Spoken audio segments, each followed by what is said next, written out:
ಒಂದು ಕಾರಣಕ್ಕೆ ಮದ್ವೆನೇ ಆಗೋದಿಲ್ಲ ಅಥವಾ ಮದ್ವೆಯನ್ನ ತಡ ಮಾಡ್ತಾರೆ. ಇದ್ರ ಜೊತೆಗೆ ಇದು ಒಂದು ಸೆನ್ಸ್ ಆಫ್ ಐಡೆಂಟಿಟಿನ ಕೊಡ್ತಾ ಇದೆ ಜನಗಳಿಗೆ. ಜೊತೆಗೆ ಫಿಯರ್ ಆಫ್ ಜಡ್ಜ್ಮೆಂಟ್ಸ್, ನನ್ನ ಪರ್ಸನಲ್ ಲೈಫು ಮತ್ತೆ ನನ್ನ ವರ್ಕ್, ಇದನ್ನ ಹೇಗೆ ಬ್ಯಾಲೆನ್ಸ್ ಮಾಡೋದು.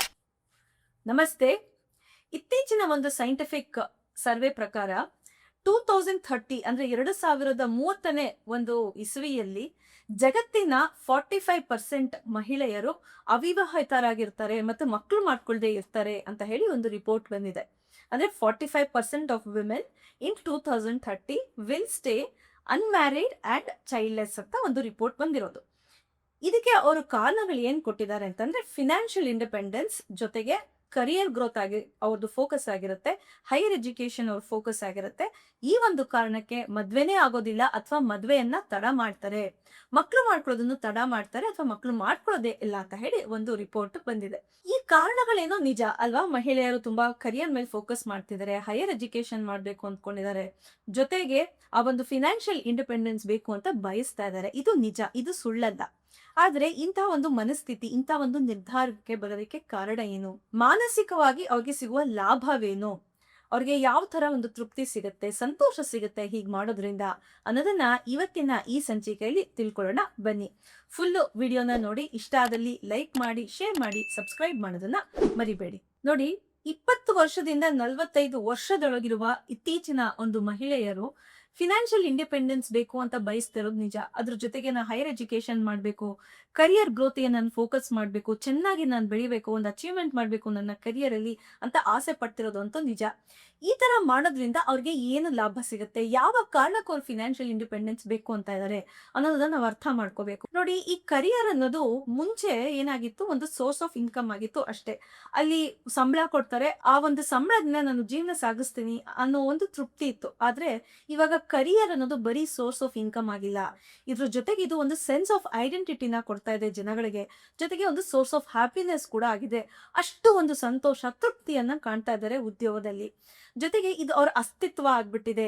ನನ್ನ ಒಂದು ಹುದ್ದೆ, ನನ್ನ ಒಂದು ಸ್ಥಾನಮಾನ ಅಥವಾ ನಾನು ಏನೊಂದು ಕಾಂಟ್ರಿಬ್ಯೂಟ್ ಮಾಡ್ತಾ ಇದೀನಿ ಆ ಕಂಪ್ನಿಗಾಗ್ಲಿ ಅಥವಾ ಆ ಸೊಸೈಟಿಗಾಗ್ಲಿ, ಅದು ನನ್ನ ಹೆಮ್ಮೆ, ಅದು ನನ್ನ ಒಂದು ಅಸ್ತಿತ್ವ ಅನ್ನೋ ಒಂದು ಮನಸ್ಥಿತಿಗೆ ಬಂದು ನಿಂತಿದ್ದಾರೆ. ಇದು ಬರೀ ಮಹಿಳೆಯರಿಗೆ ಅಂತಲ್ಲ, ಇದು ಮಹಿಳೆಯರಿಗೂ ಮತ್ತು ಗಂಡಸರಿಗೂ ಆಗ್ತಿರುವಂತ ಒಂದು ಮನಸ್ಥಿತಿ. ಹಾಗಾದ್ರೆ ಇಂಥ ಒಂದು ಸಂತೋಷ, ಇಂಥ ಒಂದು ತೃಪ್ತಿನ ಇದು ನಾವು ಪರ್ಸನಲ್ ಲೈಫಲ್ಲಿ ಅಥವಾ ಒಂದು ವೈವಾಹಿಕ ಜೀವನದಲ್ಲಿ ಕಾಣೋದಕ್ಕಾಗೋದಿಲ್ವಾ ಅಂತ ನಿಮ್ಗೆ ಪ್ರಶ್ನೆ ಹೇಳ್ಬಹುದು. ಖಂಡಿತವಾಗ್ಲೂ ಈ ಪ್ರಶ್ನೆ ತುಂಬಾನೇ ಸಹಜವಾಗಿ ಬರುವಂತದ್ದು, ಇದಕ್ಕೆ ಉತ್ತರನೂ ಇದೆ. ನೋಡಿ, ಈ ವೈವಾಹಿಕ ಜೀವನದಲ್ಲಿ ಸಿಗುವ ಒಂದು ತೃಪ್ತಿ, ಆ ಒಂದು ಸಂತೋಷ ನಿಜವಾಗ್ಲೂ ಬೆಲೆ ಬಾಳುವಂಥದ್ದು. ಆದ್ರೆ ಅಲ್ಲಿ ವೈಯಕ್ತಿಕವಾಗಿ ಯಾವ ಒಂದು ಗೌರವ ಸಿಗುತ್ತೆ, ವೈಯಕ್ತಿಕವಾಗಿ ನಮ್ಗೆ ಯಾವ ಬೆಲೆ ಸಿಗುತ್ತೆ, ಅಲ್ಲಿ ನಮ್ಗೆ ಸ್ವಾಭಿಮಾನ ಇರುತ್ತಾ, ನಮ್ಮ ಸ್ವಾಭಿಮಾನ ಉಳಿಸ್ಕೊಳ್ಳೋದಕ್ಕೆ ಅಲ್ಲಿ ಅವಕಾಶ ಇರುತ್ತಾ ಅನ್ನೋದು ಪ್ರಶ್ನೆ ಕಾಡ್ತಿರುವಂಥದ್ದು ಈಗಿನ ಕಾಲದ ಮಹಿಳೆಯರಿಗೆ. ಅಲ್ಲಿ ಅಷ್ಟೊಂದು ಜವಾಬ್ದಾರಿಗಳಿರುತ್ತೆ, ಒಂದು ಕಮಿಟ್ಮೆಂಟ್ ಇರುತ್ತೆ, ಅದಕ್ಕೆ ನಾವು ಬದ್ಧರಾಗೋದಕ್ಕೆ ಸಾಧ್ಯನಾ, ಅದೇನಾದ್ರು ನಮ್ಮ ಕರಿಯರ್ಗೆ ಏನಾದ್ರು ತೊಂದರೆ ಕೊಟ್ರೆ ಅನ್ನೋ ಒಂದು ಚಿಂತೆ ಕಾಡ್ತಿರುವಂಥದ್ದು. ಇದು ಯಾಕೆ ಹೀಗಾಗ್ತಿದೆ ಅಂತಂದ್ರೆ, ಈಗಿನ ಕಾಲದಲ್ಲಿ ಲ್ಯಾಕ್ ಆಫ್ ಸಪೋರ್ಟಿಂಗ್ ಸಿಸ್ಟಮ್ ಅಂತ ಕರಿತೀವಿ. ಅಂದ್ರೆ ಈ ಸಪೋರ್ಟ್ ಸಿಸ್ಟಮ್, ಒಂದು ಮಗು ಆದ್ರೆ ಅಥವಾ ಗಂಡ ಹೆಂಡತಿ ಇಬ್ರು ಕೆಲ್ಸಕ್ಕೆ ಹೋಗ್ತಿದ್ರೆ ಮನೆ ನೋಡ್ಕೊಳ್ಳೋದಕ್ಕಾಗ್ಲಿ ಅಥವಾ ಮಗುನ್ ನೋಡ್ಕೊಳ್ಳೋದಕ್ಕಾಗ್ಲಿ ಮುಂಚಿನ ತರ ತಾತ, ಅಜ್ಜಿ ಅಥವಾ ಚಿಕ್ಕಪ್ಪ, ಚಿಕ್ಕಮ್ಮ, ಒಂದು ಜಾಯಿಂಟ್ ಫ್ಯಾಮಿಲೀಸ್ ಅನ್ನೋದು ಈಗಿನ ಕಾಲದಲ್ಲಿ ಇಲ್ಲ. ತುಂಬಾನೇ ಇದು ಕಣ್ಮರಿ ಆಗಿರೋದ್ರಿಂದ ಇದೊಂದು ದೊಡ್ಡ ಜವಾಬ್ದಾರಿ ಆಗಿದೆ. ಮಗುನ ಸ್ಕೂಲ್ ಕಳಿಸ್ಬೇಕು, ಬೆಳೆಸ್ಬೇಕು, ಅದನ್ನ ನೋಡ್ಕೋಬೇಕು, ಅದಕ್ಕೊಂದು ಎಮೋಷನಲ್ ಸಪೋರ್ಟ್ ಕೊಡ್ಬೇಕು, ಜೊತೆಗೆ ಆ ಫ್ಯಾಮಿಲಿಗೆ ಒಂದಿಷ್ಟು ಟೈಮ್ ಕೊಡ್ಬೇಕಾಗತ್ತೆ, ಆ ರೆಸ್ಪಾನ್ಸಿಬಿಲಿಟಿನ ನಿಭಾಯಿಸ್ಬೇಕಾಗತ್ತೆ. ಇದಕ್ಕೆಲ್ಲದಕ್ಕೂ ತುಂಬಾ ಎಮೋಷನಲ್ ಬ್ಯಾಂಡ್ ವಿಡ್ತ್ ಬೇಕಾಗತ್ತೆ. ಆದ್ರೆ ಈಗಿನ ಕಾಲದಲ್ಲಿ ಏನಾಗಿದೆ, ಈ ಸಪೋರ್ಟಿಂಗ್ ಸಿಸ್ಟಮ್ ಅನ್ನೋದೇ ಕಣ್ಮರೆ ಆಗಿದೆ. ಎಲ್ಲ ನ್ಯೂಕ್ಲಿಯರ್ ಫ್ಯಾಮಿಲೀಸ್, ಬರೀ ಗಂಡ ಹೆಂಡತಿ ಒಂದು ಮಗು ಇರುವಂತದ್ದು. ಹಬ್ಬ ಅಂದ್ರೆ ಇಬ್ರು ಮಕ್ಳು ಇರ್ತಾರೆ, ತಾತ ಅಜ್ಜಿ ಆಗ್ಲಿ ಯಾರೇ ಹಿರಿಯರು ಇರಲ್ಲ, ಎಲ್ಲ ಒಂದು ನ್ಯಾನಿನೋ ಅಥವಾ ಯಾರನ್ನಾರು ಒಬ್ರನ್ನ ಹೈಯರ್ ಮಾಡಿ ಅವ್ರ ಕೈಲಿ ಮಗುನ ಬಿಟ್ಟು ಹೋಗ್ಬೇಕು. ಸೊ ಇಂಥ ಒಂದು ಪರಿಸ್ಥಿತಿನ ನಾವ್ ಎದುರಿಸ್ಬೇಕಾ? ನಾಳೆ ಏನಾದ್ರು ತೊಂದ್ರೆ ಆದ್ರೆ, ಮಗುಗೆ ಏನಾದ್ರು ತೊಂದ್ರೆ ಆದ್ರೆ, ಮಕ್ಳನ್ನ ಚೆನ್ನಾಗಿ ನೋಡ್ಕೊಳ್ಳಿಲ್ಲ ಅಂತ ಸಮಾಜ ದೂರ್ ಮಾಡುತ್ತೆ. ಸೊ ಅದಕ್ಕಾಗಿ ನಾವು ಮಕ್ಳು ಮಾಡ್ಕೊಳ್ಳೋದು ಬೇಡ. ಹಾಗೆ ಈ ಮದ್ವೆ ಆದ್ರೂ ಅಲ್ಲಿ ಪ್ರಾಬ್ಲಮ್ಸ್ ಬರ್ಬೋದು ಅನ್ನೋ ಒಂದು ಡೌಟ್ಸ್ ಇದೆ. ಏನ್ ಡೌಟ್ಸ್ ಇರ್ಬೋದು? ಇವಾಗ ಎಷ್ಟು ಒಂದು ಡಿವೋರ್ಸ್ ರೇಟ್ ಆಗ್ಲಿ, ಬ್ರೇಕಪ್ ರೇಟ್ ಆಗ್ಲಿ, ಅಥವಾ ಈ ಒಂದು ಕ್ರೈಮ್ ರೇಟ್ಸು ಈ ಒಂದು ಮದುವೆಯಲ್ಲಿ ಎಷ್ಟು ಜಾಸ್ತಿ ಆಗ್ತಿದೆ ಅಲ್ವಾ. ಇವತ್ತಿಗೆ 41% ಇದೆ ಡಿವೋರ್ಸ್ ರೇಟು ಇಂಡಿಯಾದಲ್ಲಿ. ಸೊ ಇಷ್ಟು ಒಂದು ಫಾಸ್ಟ್ ಆಗಿ ಇನ್ಕ್ರೀಸ್ ಆಗ್ತಿರೋ ಒಂದು ಡಿವೋರ್ಸ್ ರೇಟ್ಗಳು ಇವಾಗಿನ ಕಾಲದ ಒಂದು ಯುವಕ ಅಥವಾ ಯುವತಿಯರಿಗೆ ಭಯ ಮೂಡಿಸುತ್ತೆ. ಇಷ್ಟು ಕ್ರೈಮ್ ರೇಟ್ಸ್ ಜಾಸ್ತಿ ಆಗ್ತಿದೆ, ಇಷ್ಟೊಂದು ಡಿವೋರ್ಸ್ ರೇಟ್ಗಳು ಜಾಸ್ತಿ ಆಗ್ತಿದೆ, ಯಾಕೆ ಬೇಕಪ್ಪ ಈ ಮದುವೆ ಆಗಾದ್ರೆ? ಅಲ್ಲಿ ಯಾವುದೇ ಒಂದು ಭದ್ರತೆ ನಮಗಿಲ್ಲ, ಸೇಫ್ಟಿ ಇಲ್ಲ, ನನ್ನ ಪಾರ್ಟ್ನರ್ನ ನಾನು ಹೇಗೆ ನಂಬೋದು ಅನ್ನೋ ಒಂದು ಪ್ರಶ್ನೆ ಕಾಡ್ತಿದೆ. ಈ ಕಾರಣಕ್ಕೂ ಅವರು ಏನ್ ಮಾಡ್ತಿದ್ದಾರೆ, ಮದ್ವೆನೇ ಬೇಡ ಅಥವಾ ಮುಂದೆ ತಡ ಮಾಡಿ ಮದ್ವೆ ಆಗೋಣ ಅನ್ನೋ ಒಂದು ನಿರ್ಧಾರಕ್ಕೆ ಬರ್ತಾ ಇರ್ಬೋದು. ನೋಡಿ, ಈ ಉದ್ಯೋಗ ಮಾಡಿದಾಗ ಈ ಫಿನಾನ್ಷಿಯಲ್ ಇಂಡಿಪೆಂಡೆನ್ಸ್ ಸಿಗುತ್ತೆ. ಫಿನಾನ್ಷಿಯಲ್ ಇಂಡಿಪೆಂಡೆನ್ಸ್ ಸಿಗೋದ್ರಿಂದ ಏನ್ ಲಾಭ ಅಂತಂದ್ರೆ, ಬೇರೆಯವ್ರ ಹತ್ರ ಕೈ ಚಾಚೋ ಒಂದು ಅವಶ್ಯಕತೆ ಇರಲ್ಲ. ಜೊತೆಗೆ ಸ್ವಾಭಿಮಾನವನ್ನು ಮಹಿಳೆಯರು ಕಾಪಾಡ್ಕೊಂಡು ಹೋಗ್ಬೋದು.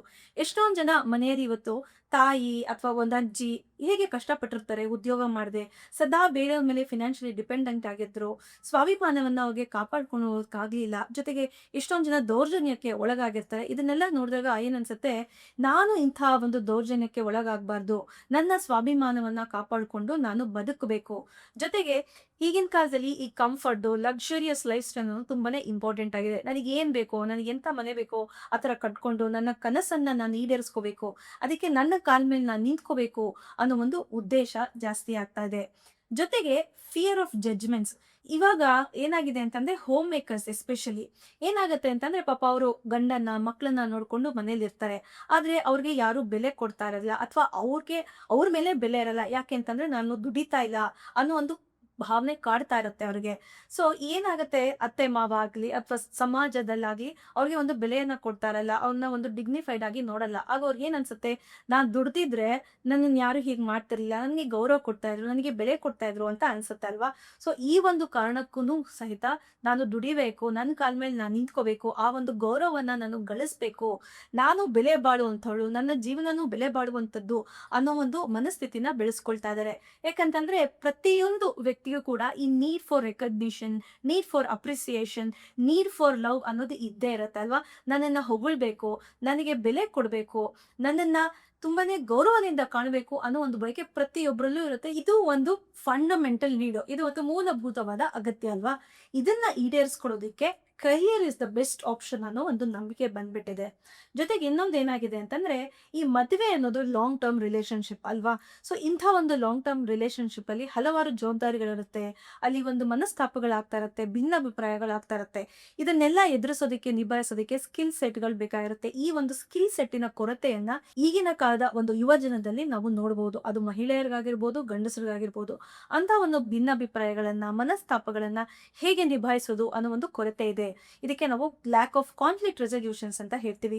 ತಮ್ಮ ಅಗತ್ಯಗಳನ್ನ, ಬೇಕು ಬೇಡಗಳನ್ನ ಹೇಗೆ ಎಕ್ಸ್ಪ್ರೆಸ್ ಮಾಡಬೇಕು, ಹೇಗೆ ಕಮ್ಯುನಿಕೇಟ್ ಮಾಡಬೇಕು, ಮತ್ತೆ ಬೇರೆಯವ್ರನ್ನ ಹೇಗೆ ಗೌರವದಿಂದ ನೋಡ್ಕೋಬೇಕು, ಜೊತೆಗೆ ಹೇಗೆ ಕಮ್ಯುನಿಕೇಟ್ ಮಾಡಬೇಕು, ಒಂದು ಪೊಲೈಟ್ ಆಗಿ, ಒಂದು ರೆಸ್ಪೆಕ್ಟ್ಫುಲ್ ಆಗಿ ಹೇಗೆ ಕಮ್ಯುನಿಕೇಟ್ ಮಾಡಬೇಕು ಅನ್ನೋ ಒಂದು ಸ್ಕಿಲ್ ಸೆಟ್ಗಳು ಮಾಯ ಆಗ್ತಾ ಇದೆ.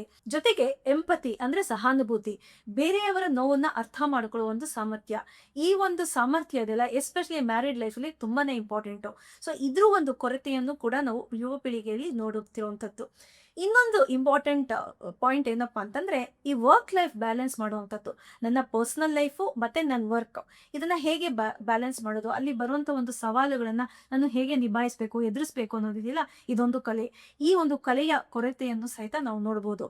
ಇಂತಹ ಕೊರತೆಗಳು ಜಾಸ್ತಿ ಆದಾಗ ವ್ಯಕ್ತಿಯಲ್ಲಿ ಮದುವೆ ಆಗೋದಕ್ಕೆ ಒಂದು ಧೈರ್ಯ ಬರೋದಿಲ್ಲ, ಆ ಮದುವೆನಲ್ಲಿ ನಂಬಿಕೆಯನ್ನ ಕಳ್ಕೊಂಡ್ಬಿಡ್ತಾರೆ, ನನ್ನ ಕೈಲಾಗಲ್ಲ ಅಂತ. ಸೊ ಇದು ಮದುವೆನಲ್ಲಿ ನಂಬಿಕೆ ಕಳ್ಕೊಳ್ಳೋಕ್ಕಿಂತ ತನ್ನ ಮೇಲೆ ತಾನು ನಂಬಿಕೆ ಕಳ್ಕೊಳ್ತಾ ಇರುವಂತದ್ದು. ನನ್ನಲ್ಲಿ ಆ ಒಂದು ಕಲೆಗಳಾಗ್ಲಿ, ಆ ಒಂದು ಸ್ಕಿಲ್ ಸೆಟ್ಗಳಿಲ್ಲ, ಸೊ ಹಾಗಾಗಿ ನಾನು ಮದುವೆ ಆಗಲ್ಲ ಅಂತ ಹಿಂಜರಿಯುವಂಥದ್ದು. ಸೊ ಮದುವೆ ಆಗಲ್ಲ ಅನ್ನೋ ಹಿಂದಿನ ಕಾರಣಗಳನ್ನ ಇಷ್ಟತಕ್ಕ ನಾವು ತಿಳ್ಕೊಂಡು, ಈ ಕಾರಣಗಳನ್ನ ನಾವು ಎಲ್ಲದನ್ನು ಕರೆಕ್ಟಾಗಿ ಕೂತ್ಕೊಂಡು ಕೂಲಂಕುಷವಾಗಿ ಯೋಚನೆ ಮಾಡಿ ಅದಕ್ಕೆ ಪರಿಹಾರ ಕೊಟ್ರೆ ಖಂಡಿತವಾಗ್ಲೂ ಸ್ವಲ್ಪ ಮಟ್ಟಿಗಾದ್ರೂ ನಾವು ಯುವ ಪೀಳಿಗೆಯ ಈ ಒಂದು ಮನಸ್ಥಿತಿಯನ್ನ ನಾವು ಸರಿ ಮಾಡ್ಬೋದು. ಅವರನ್ನ ಬ್ಲೇಮ್ ಮಾಡಾಗ್ಲಿ, ಶೇಮ್ ಮಾಡಾಗ್ಲಿ ನಾವು ಈ ಒಂದು ಸಮಸ್ಯೆಗೆ ಪರಿಹಾರವನ್ನ ಕಂಡ್ಕೊಳಕ್ಕಾಗಲ್ಲ. ಅದ್ರ ಬದಲು ಅವ್ರ ಸಮಸ್ಯೆ ಏನು, ಆ ಸಮಸ್ಯೆ ಹಿಂದಿರೋ ಕಾರಣಗಳೇನು, ಅವರ ಒಂದು ಮನಸ್ಥಿತಿ ಏನು ಅಂತ ಅರ್ಥ ಮಾಡ್ಕೊಂಡು ಅದಕ್ಕೆ ಪರಿಹಾರ ನಾವು ಕೊಟ್ರೆ ಖಂಡಿತವಾಗ್ಲೂ ಈ ಸಮಸ್ಯೆಯನ್ನ ನಾವು ಬಗೆಹರಿಸಬಹುದು ಅಂತ ಹೇಳ್ತಾ ಇವತ್ತಿನ ಈ ಒಂದು ಸಂಚಿಕೆಯನ್ನ ಮುಗಿಸ್ತಾ ಇದ್ದೀನಿ. ಥ್ಯಾಂಕ್ ಯು, ಧನ್ಯವಾದಗಳು.